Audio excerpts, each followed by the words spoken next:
인사해 주시기 바랍니다. 한 주간도 평안하셨고 잘 오셨습니다. 네, 감사합니다. 얼마 전에 제가 유튜브에서 탄생이라는 영화를 본 적이 있습니다. 영화의 내용은 한국 최초의 캐톨릭 신부였던 김대건 신부님의 삶을 다룬 영화였습니다. 영화의 전반부에 이제 정하상의 도움으로 조선으로 입국한 프랑스 모방 신부가 나오는데, 그 모방 신부가 이제 김대건을 신학생 후보로 선출하여 이제 마카오로 유학을 보내는 장면이 나옵니다. 그때 소년 김대건이 과연 이 조선에 이 핍박받는 이 조선으로부터 이 사제가 될 수 있는지, 이 신부가 되어서 이 핍박받는 조선 교회들을 잘 리드할 수 있는 그 제목인지 이렇게 상의를 합니다. 그때 모방 신부가 조선 사람들에게 여쭤봅니다. 김대건은 행동이 앞서는 사람인가, 아니면 말이 앞서는 사람인가? 이렇게 묻습니다. 이 영화에서 이 질문의 대답은 나오지 않습니다. 아마 김대건이 말이 앞서는 사람이라면 그는 조선의 최초의 신학생으로 선발되지 못했습니다. 그 영화가 묘사한 대로 그의 삶과 순교를 보면 그가 어떠한 삶을 살았는지 우리는 짐작할 수 있습니다. 요나는 어떠합니까? 여러분, 요나하면 무슨 생각이 떠오릅니까? 우리가 2주 전에도 설교를 대충 들었습니다. 불순종입니다. 요나하면 우리가 떠오르는 것이 고래도 있지만은 불순종이에요. 그리고 이 요나는 다른 선지자들처럼 이렇게 4장밖에 안 되는 이 말씀 가운데 크게 예언의 말씀도 그렇게 많지 않습니다. 또 어떤 때는 보면 너무나 자신의 행동이 확신이 없습니다. 어떤 때는 너무나 신중하고 또 어리석고 쭈삣대는 모습을 보여줍니다. 그렇지만 우리를 실망하게 하는 것은 무엇보다도 그는 선지자였음에도 불구하고 하나님의 말씀에 불순종하고 불평과 불만을 늘어놓는 모습을 계속 보여줍니다. 성경에 이제 우리가 보면 대선지자, 소선지자 이래가지고 한 17명의 그 선지자 또 예언자들이 나옵니다. 그 예언자들마다 다 특징들이 우리가 있잖아요, 그죠? 예를 들면 예레미야 이러면 무슨 선지자입니까? 눈물의 선지자. 에스겔 이러면 환상의 선지자. 그럼 호세아 이러면 다 알까? 이거는 사랑의 선지자. 아모스 이러면 정의의 선지자. 이렇게 각 선지자마다 특징들이 조금 있는데 요나는 불평의 선지자라고 붙이는 사람은 없더라고요. 그렇지만 그의 캐릭터는, 성격은 우리에게 보여주는 것은 불평입니다. 아무런 특징이 없어요. 이러한 요나가 활동했던 북이스라엘은 그 여로보암 2세가 통치했던 시대로 참 경제적으로 번성했습니다. 그렇지만 항상 경제적으로 번성하면 반대로 하나님께서 보기 싫어하는 악을 많이 저지른 그러한 시대였습니다. 그래서 당시 이스라엘은 그 고대 이 건동의 다른 많은 나라로부터, 이방 나라들로부터 이 문화와 타락한 종교를 받아들여서 이 종교 혼합주의가 성행했던 시기였던 것입니다. 그럼에도 불구하고 이스라엘 백성들은 그 선민 사상을 내세워 이방인들을 업신여기고 경멸했으며, 이방인들은 하나님의 심판을 받을 존재다, 우리만 구원받을 백성이라는 그런 믿음을 가지고 있었습니다. 선지자인 요나는 어떠했나요? 요나도 똑같은 생각과 믿음을 가지고 있었어요. 그런데 하나님께서 요나에게 아수르의 수도 니느웨로 가서 그들의 모든 죄악을 공포하고 회개하고 심판을 선포하게 하였습니다. 어쩌면 요나의 입장에서는 정말로 말도 안 되는 그러한 명령을 하나님으로부터 부여받은 것입니다. 이러한 요나의 모습을 생각하면서 저는 오늘 설교의 제목을 하나님이 말씀하실 때라고 정하였습니다. 요나가 어떤 사람인지 구체적인 설명은 없지만 하나님께서 그를 직접 부르시는 것으로 요나서가 시작되면서 오늘 2절에 보면 하나님께서 그에게 큰 성읍 니느웨로 가서 외치라 그렇게 말씀합니다.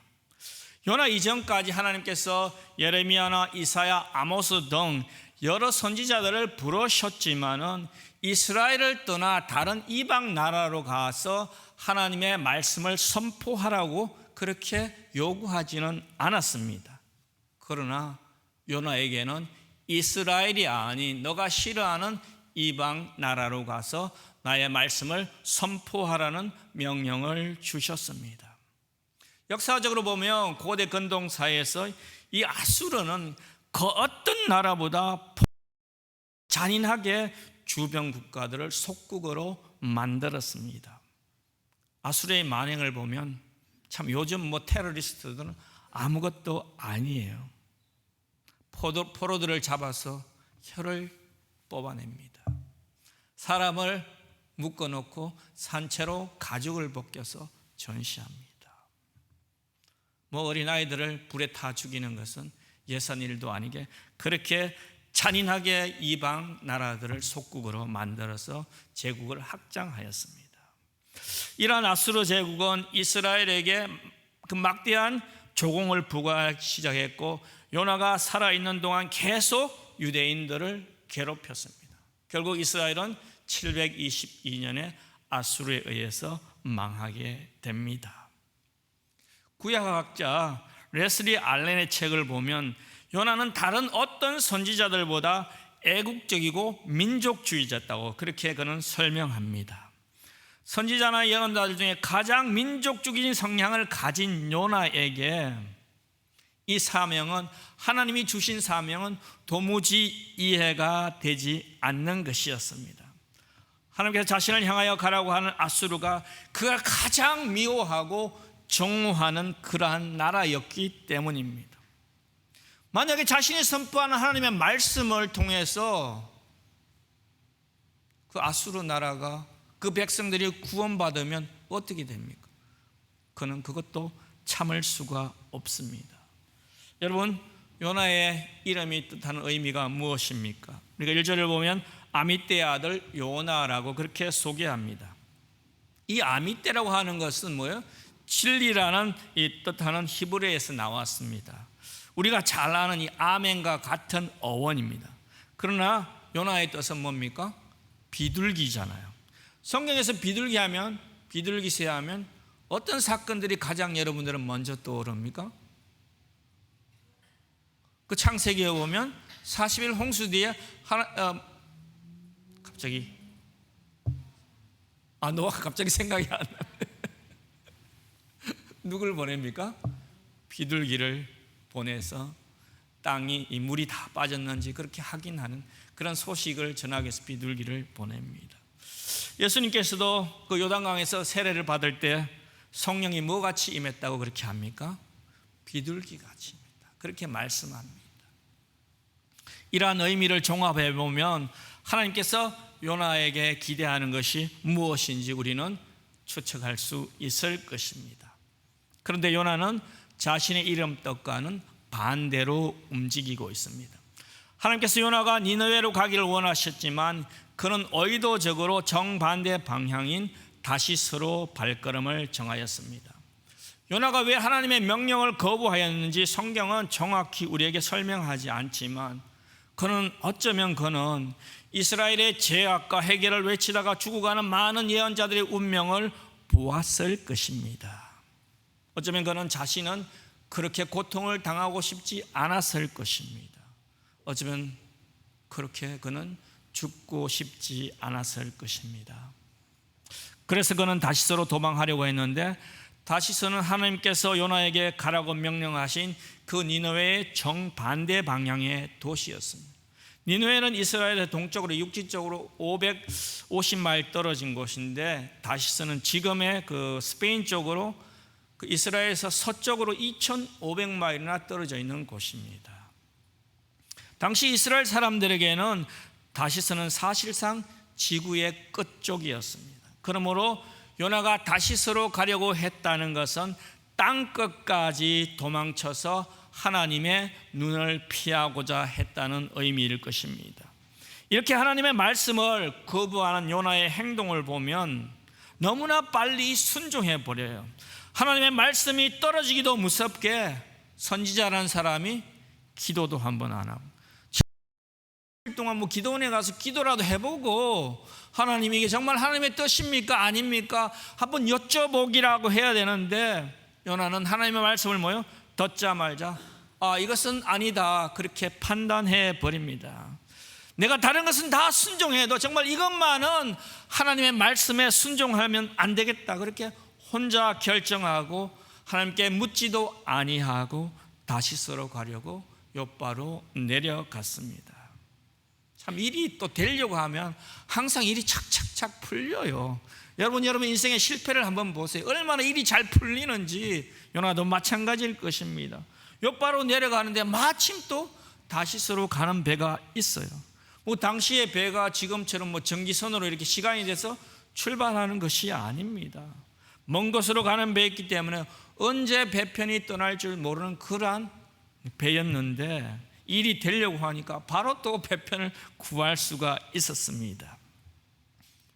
요나가 속으로 어떻게 생각했겠습니까? 그래, 내 생각이 옳았어. 내가 하나님의 말씀을 잘못 들을 수도 있었을 거야. 이렇게 쉽게 나의 앞길이 열리는 거 보면 하나님께서 나의 앞길을 막으시는 것이 아닌 것이 분명해라고 스스로 위로하며 그렇게 생각했을 것이에요. 그런데 우리가 한 가지 명심해야 되는 것은 인생을 살아가면서 우리 자신들이 바라는 대로 길이 잘 풀린다고 해서 그것이 결코 하나님이 인도하고 하나님의 섭리가 아니라는 것입니다. 보편적으로 우리는 세상의 잣대로 보면 일이 잘 풀리면 그것을 뭐요? 하나님의 뜻이라고 우리는 너무 쉽게 그렇게 단정해 버립니다. 결코 하나님의 뜻은 우리가 처한 환경에 따라서 우리가 판단하는 것이 아닙니다. 환경과 상황에 따라 판단하면 어떻게 됩니까? 제가 미국에서 와서 한국에 와서 이제 미국으로 사귄 친구가 한 명 있는데 그 친구가 LA로 이사 갔어요. 그 친구가 이사 간 목적은 돈을 많이 벌기 위해서요. 근데 그 친구가 자기 자영하고 같이 비즈니스를 그렇게 하려고 LA로 떠났습니다. 얼마 후 이제 그 친구와 통화하는데 그 친구가 자기 자영이 하나님의 축복을 많이 받아서 큰 비즈니스를 한다. 그래서 자기도 여기서 큰 돈을 벌 거라는 그런 꿈에 부풀어 있었습니다. 그러면서 반드시 하나님이 자기도 축복해 줄 거라는 거예요. 그래서 제가 이렇게 얘기했어요. 너희 자영은 신앙도 없고 예배도 안 드리고 하나님을 믿지도 않는데 하나님이 왜 축복해 주겠냐. 그러면서 제가 좀 우스갯소리로 하나님은 당신을 믿고 기도하고 예배 드리는 사람 너희 자연 같은 사람은 도와줄 시간이 없다. 제발 꿈 좀 깨라. 그렇게 제가 좀 그렇게 얘기한 적이 있습니다. 상황과 조건이 하나님의 인도를 분별하는 하나의 요인은 될 수 있지만 우리는 얼마든지 나 자신이 유리한 대로 아전인수식으로 하나님의 말씀을 해석할 위험이 큰 사람이라는 것을 잊으면 안 됩니다.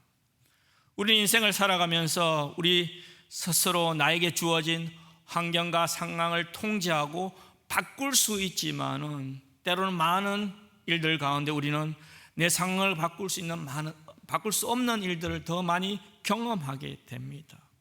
이렇게 우리 스스로 어찌할 수 없는 인생의 고난을 당하더라도 그것이 결코 저주가 아니라는 것입니다. 지금은 비록 내가 사망의 엄침한 골짜기를 다니는 것 같아도 그것이 우리가 하나님의 뜻을 이루고 하나님의 영광을 드러내는 일일 수도 있다는 사실입니다. 그러므로 우리가 신앙생활에서 중요한 것은 내가 처한 지금의 상황과 환경이 아니라 뭡니까? 내 마음이 누구에게로 향하고 있나? 내가 지금 누구와 관계를 맺고 살아가고 있는가? 그것이 더 중요하다는 사실입니다. 사랑하는 성도 여러분, 우리는 이 땅을 살아가는 동안 날마다 두 도시 중 한 도시로 가게 됩니다. 하나님의 뜻을 상징하는 니느웨로 가든지, 아니면 우리 자신이 하고 싶은 일을 상징하는 다시스로 가든지, 두 길 중에서 하나님께서는 저와 여러분에게 어느 곳으로 가라고 선택을 강요하지는 않습니다. 요나가 다시스로 가는 배를 발견했을 때 그가 배삭을 주고 배를 탔다 그럽니다. 하나님께 불순종할 때 우리 또한 그 불순종의 삭을 반드시 지불해야 된다는 사실을 명심하시기 바랍니다. 요나서를 읽어보면 반복적으로 나오는 단어가 내려갔다, 그런 단어가 있습니다. 1장에서 3번, 2장에서 1번. 오늘 본문 3절을 보면 요나가 하나님의 얼굴을 피하려고 하자 그 후에 어떤 일이 벌어지는지 계속 강조되는 표현이 나오는데, 여호와의 얼굴을 피하여 일어나 다시스로 도망하려 하여 욥바로 내려갔더니, 또 여호와의 얼굴을 피하여 그들과 함께 다시스로 가려고 뱃삭을 주고 배에 올랐더니, 이렇게 말씀되어 있는데 우리 성경은 잘못 번역됐어요. 이 영어 성경과 원문 성경을 보면 올라갔다는 뜻이 아니라 내려갔다는 뜻으로 사용하고 있습니다. 그리고 5절에 보면 요나가 배 밑창에 내려가서 그렇게 기록되어 있습니다. 또 2장 6절을 보면 내가 산의 뿌리까지 내려갔다고 요나 자신이 고백하고 있습니다.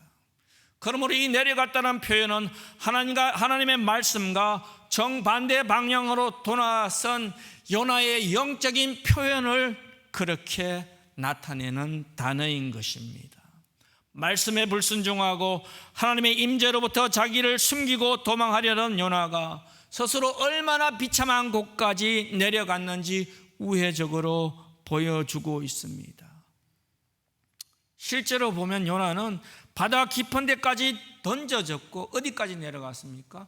서울까지 내려갔다는 비극적인 신세로 전락하고 맙니다. 요나를 보면 인간이 하나님을 피해서 달아나는 두 가지 방법이 있는데, 하나는 하나님을 거부하고 마음대로 사는 사람인데, 또 다른 한 방법은 선지자 요나처럼 종교인의 모습, 신앙인의 모습을 가지고 있지만 하나님의 말씀대로 살지 아니하고 하나님의 낯을 피하는 사람이 있습니다. 예수님께서 이 두 부류의 사람을 비유로 말씀하셨어요. 우리가 잘 아는 누가복음 15장 비유는 탕자의 비유잖아요.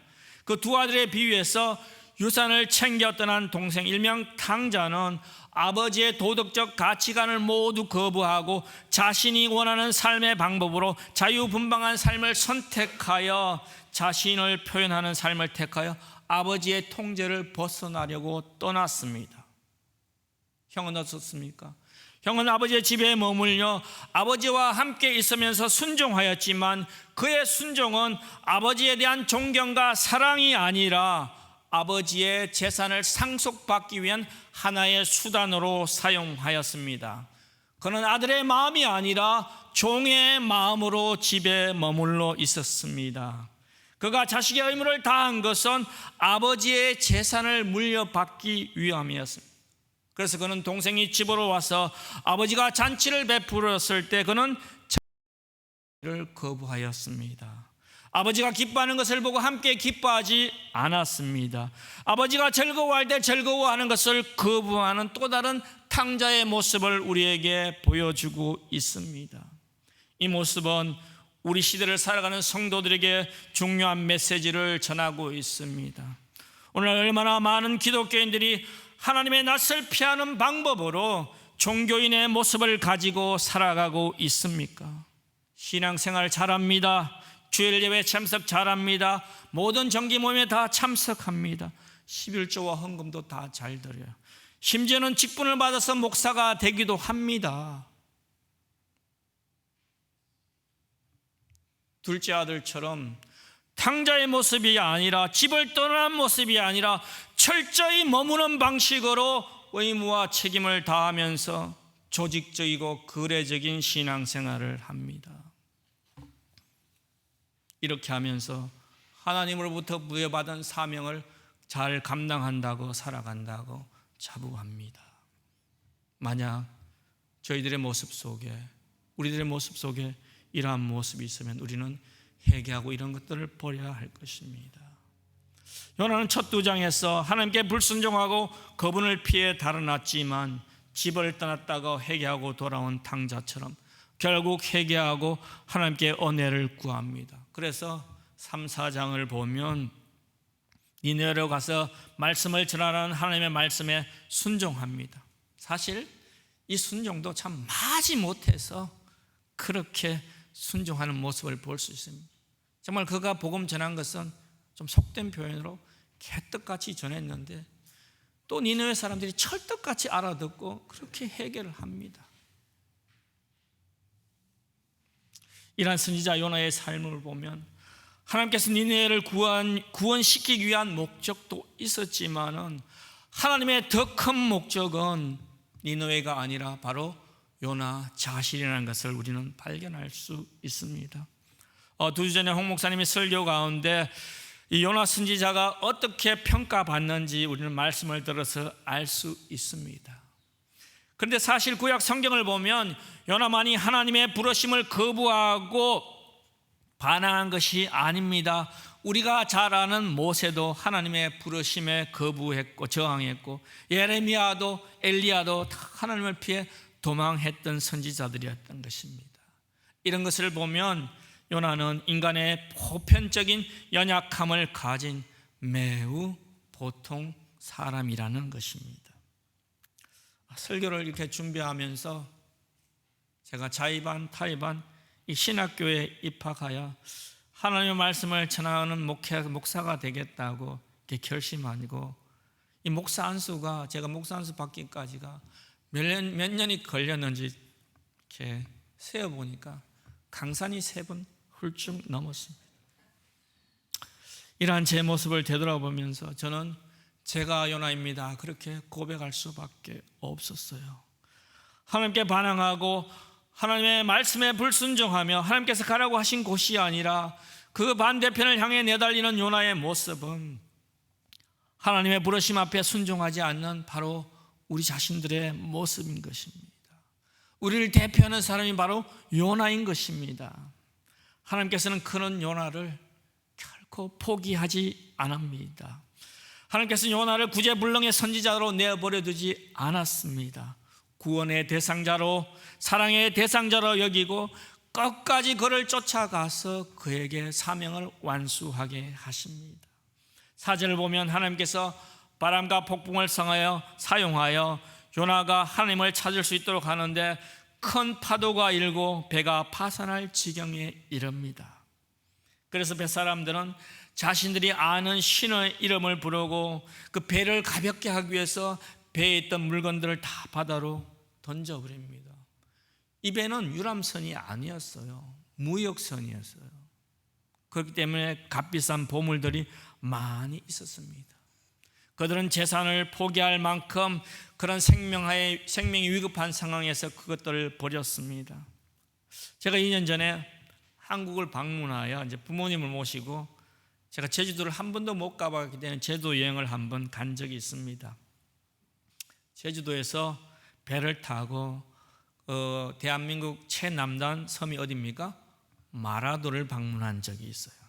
그래서 배를 타기가 전에 그 마라도가 어떤 곳인지 좀 이렇게 조사를 해보니까 거기 아주 맛있는 짜장면 집이 있다고 합니다. 그래서 배 타기 전에는 거기 가서 그 짜장면을 먹고 돌아오자 가족들과 그렇게 이야기를 했는데 마침 그날 배가 파도가 조금 높아. 그래서 이거 뭐 배에서 다 저희 어머니 같은 누워서 가고 그냥 도착해서 좀 케어가 되어버렸어요. 그러니까 이 짜장면 먹지도 못하고 온 기억이 있는데, 이 뱃사람이 아니면 조그만 배에도 파도에도 그렇게 잠을 잘 수가 없어요. 그런데 이 요나는 뭐예요? 풍랑 가운데 그 선원들은 실험하는 그 상황에서 그는 뱀이창에 가서 잠을 자고 있습니다. 깊은 잠을 잡니다. 이 폭풍의 원인을 제공한 사람이 누굽니까? 바로 요나인데, 그가 가장 인간의 무기력한 모습으로, 가장 영적으로 어두운 모습을 하고 그 뱀이창에 가서 잠을 자고 있다는 것입니다. 이러한 상황에서 6절을 보면, 우리 성경은 그렇게 표현하지 않지만 표준 새 번역을 보면 마침 선장이 이제 요나를 만났는데, 마침이라고 하는 단어는 우연을 가장한 하나님의 필연인 것입니다. 요나를 발견한 선장이 말하기를, 아니 당신 지금 이 난리통에 이 뱀이창에 앉아서 잠자고 있다니 당신 제정신인 사람이야, 그렇게 소리쳤습니다. 그러면서 선장이 하는 말이, 자는 자여 어찌함이냐, 일어나서 당신의 하나님께 부르짖으시오, 그렇게 소리칩니다. 선장이 말하는 일어나 부르짖으라는 이 두 마디는 2절에서 하나님께서 요나에게 명령한 것입니다. 우리 2절을 같이 한번 읽어보도록 하겠습니다.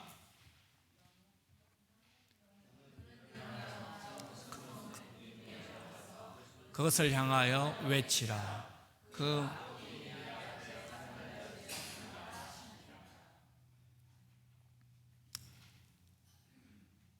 너는 뭐요? 일어나 저 큰 성읍 니네로 가서 그것을 향하여 외치라. 이 동사가 같습니다. 하나님께서 요나에게 명령하신 단어는 심플하게 뭡니까? 일어나라, 가라, 외치라. 복잡하죠? 일어나서 가서 외치라. 그런데 이 세 단어 중에 두 단어는 뭐예요?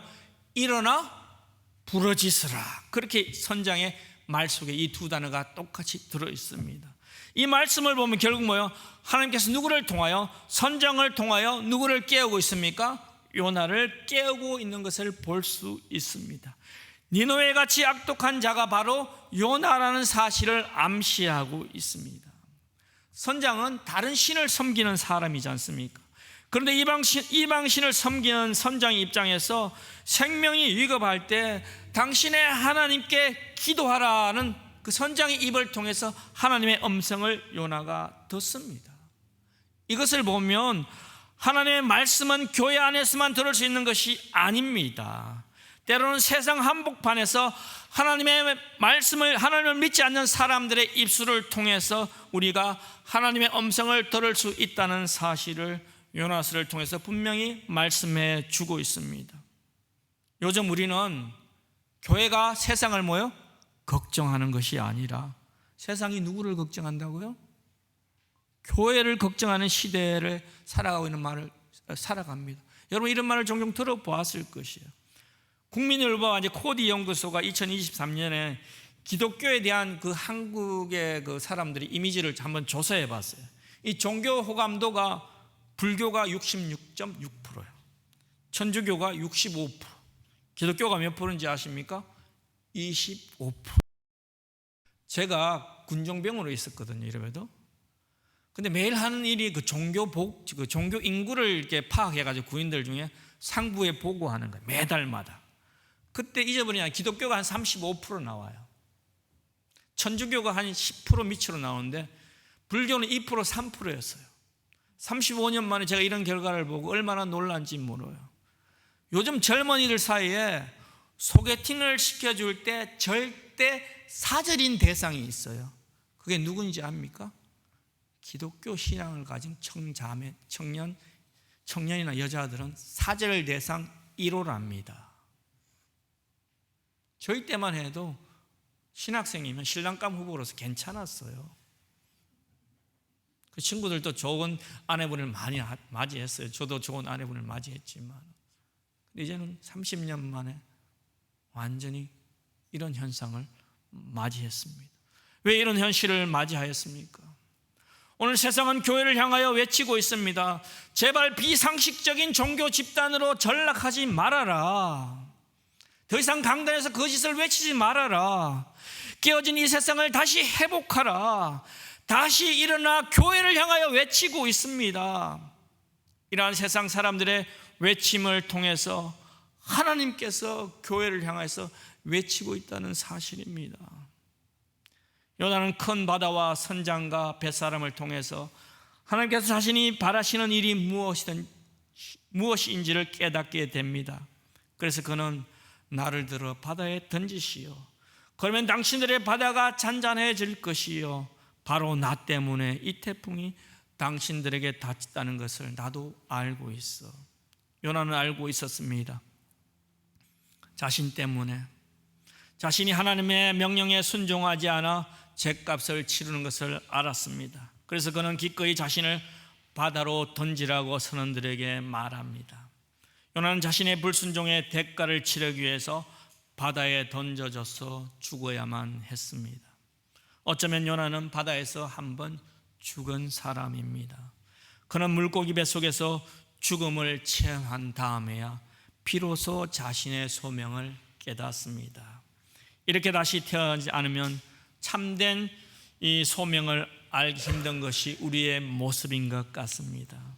이러한 요나스가 우리에게 주는 교훈은, 우리도 죽어야만 했지만 요나와 같이 우리를 구원하시기 위해서 예수님께서 하나님의 진노의 바다에 다시 자신을 던지셨습니다.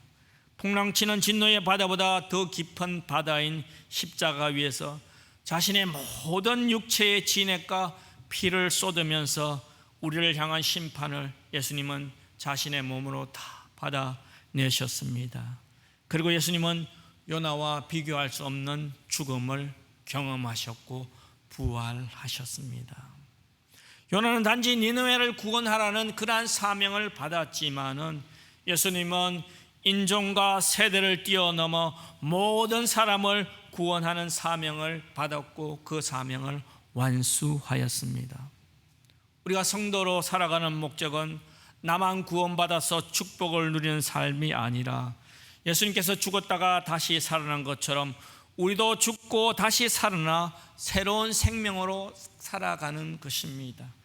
그리고 내가 가진 이 생명을 우리의 삶의 터전인 현장에서 다른 사람들에게 나누어 주는 소명이 있음을 요나스를 통해서 말씀하고 있습니다. 하나님의 이러한 부르심에 우리는 김대근 신부처럼 말이 아닌 행동으로 보여주는 우리가 모두가 되기를 주님의 이름으로 축원드리옵소서. 지금은 죄와 죽음에서 우리를 구원하신 예수 그리스도의 무한한 은혜와 하나님 아버지의 사랑하심과 날마다 우리를 성립케 하시는 성령님의 역사가 사랑하는 우리 번일의 성도들과 이 땅에 예배드리는 주의 모든 백성들에게 영원토록 함께 하기를 주님의 이름으로 축원합니다.